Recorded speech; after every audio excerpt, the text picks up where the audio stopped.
and this is day 88. Today I am sitting in this restaurant called Radhe Chitpata. I ate parathas and chole bhature. And this singer, if the sound is audible, I'm sure it is. This singer is Sartaj. So all the mixture of chole bhature and then aloo ke paranthe was alright, not that good, but still, and with the voice of this guy, I'm just back to Punjab. I was thinking of my time when I was in Mohali. I used to go to Katani to eat paranthas. There was, although these paranthas were not nowhere near the comparison of those Katani in Mohali, Katani paranthas, but somehow I was transported back to that time. So it's amazing feeling. It's just nostalgia. Thank you. And right now I'm going to drink a masala tea.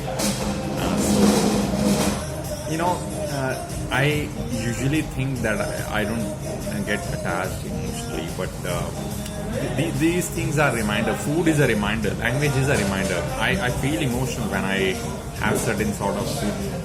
For someone who is having it on a regular basis, it's there's no meaning to it, right? But for me, the time I touched these chole bhature, I was like, oh my god, there was this feelings flowing out of my body. I was like, yeah, out of my body, out of my mind. The first bite I was taking, I was like, yes, I want to, enjoy each and every bit. So at least I think 3 or 4 bites I was in trance. Actually, food takes me to that trance. Okay, so some examples I want to share today while I'm talking about food and Sartaj is playing at the back. Aloo ke paranthe with white butter floating on it. Oh my god. Oh my god, you can't miss that. It's just, I'm being cheeky with this, but you get a spiritual, connection with this when you're eating this food. And gajar ka halwa. Oh, gajar ka halwa. Or if you want to call it like a fancy English name, it's gajrela. Like mozzarella, gajrela. So that with a lot of ghee, wow. And also there was this French toast I used to eat when I used to go to Indian cafe house in Chandigarh. I think it had egg, but that is one of the delicacies I have never seen anywhere. It used to have a little bit of sugar and a little bit of egg in it. I don't know. I usually eat egg. That's not a problem for me. But I'm trying to cut down on that. That's a different story. But yeah, continuing on this food story. Oh my God, food takes you to nostalgia. So that white butter floating on aloo ke paranthe or the gobi ke paranthe, it's going to take me back to the nostalgia. Today's nostalgia was from chole bhature. I ate it after a long time. And it is not relevant for someone who is, although sitting outside of the country and eating it every time. For example, this restaurant, people might have very easy access to it. I have taken a train, I have traveled for 45 minutes and I have came to eat this because I got a recommendation that I should eat it. And I wanted to eat parathas today. So I was like, okay, one day in a while is alright. Because I'm not going to do it every day, but and it pays off. I think I love the chole de bhature. That's what we call it, chole bhature. So yeah, that's happy feeling right now. That's why I was like, okay, I'll shoot a video with a happy feeling. Day number 88, 2 8s and 2 8s with a big smiley of infinity. So when this food. I have a connection with food. I am a big food lover. There was this joke when I used to, when I was under debt, when I came to Australia and have to pay off my fees, I would be going to supermarkets, which I still do it. But at that time, you go to supermarket, you buy it for cheap, like, buns and then you eat that. That satisfies your hunger, and also sometimes it's healthy as well. Sometimes you get salad for cheap, and I'm all for the healthy options, milk and sometimes banana bread. That was one option over there. But this thing, eating the Indian food. Whenever I come with the enthusiasm of going back to that nostalgia, because I'm not eating it on regular basis. Sorry.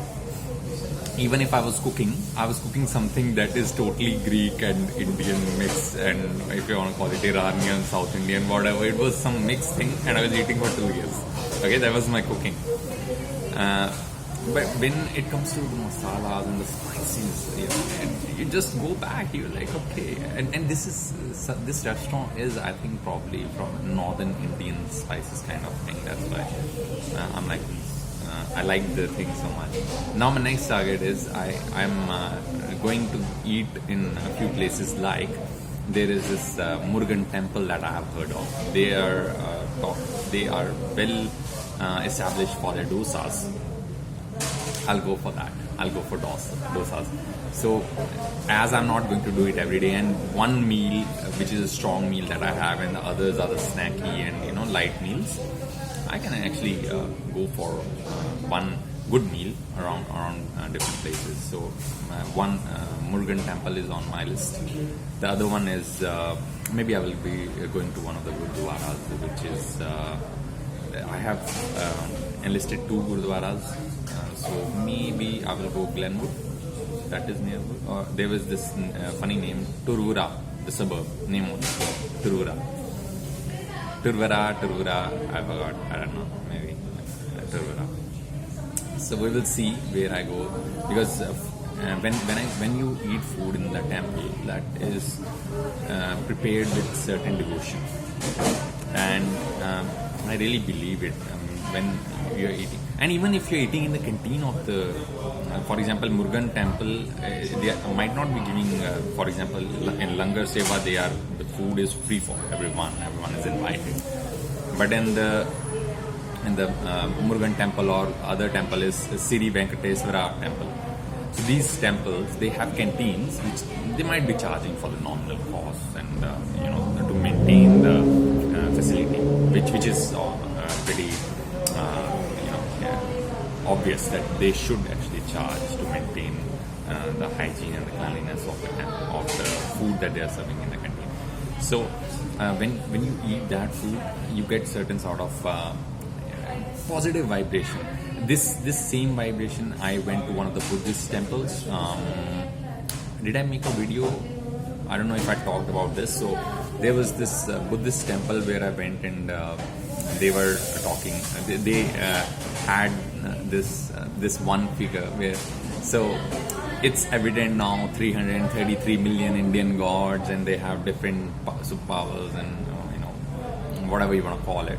There is like a lot of deep psychology into it. It is just on a surface level. If someone with a less brain wants to interpret like this, that's a different story. But there's a lot of deep psychology which is coming onto surface right now with modern psychology and science growing up. So so in this Buddhist temple, they had this one figure which had 26 hands. Okay, 26 hands, and all the 26 hands have like little different weapon. So in India, for example, in Indian culture, now there are different gods, goddesses, or if some goddess has a Trishul, or there are some gods that have the chakras, and some have so different sorts of weapons, which I'm trying to say. So these weapons, they are for self-defense, but this particular figure, it had 26 hands and different weapons, which I think I had seen in different Indian and South Indian goddesses' hands. So, and there was a Buddhist temple, and I first time saw people going there and with sort of devotion, Chinese people going there with sort of devotion that I had never seen. I was like, oh wow. I sat there and I felt, so obviously when you go to any temple, any religious place, any spiritual place, you feel that vibe. So I sat there for a while and I was looking at it, like, okay, I was feeling good about it. Now I went to the canteen.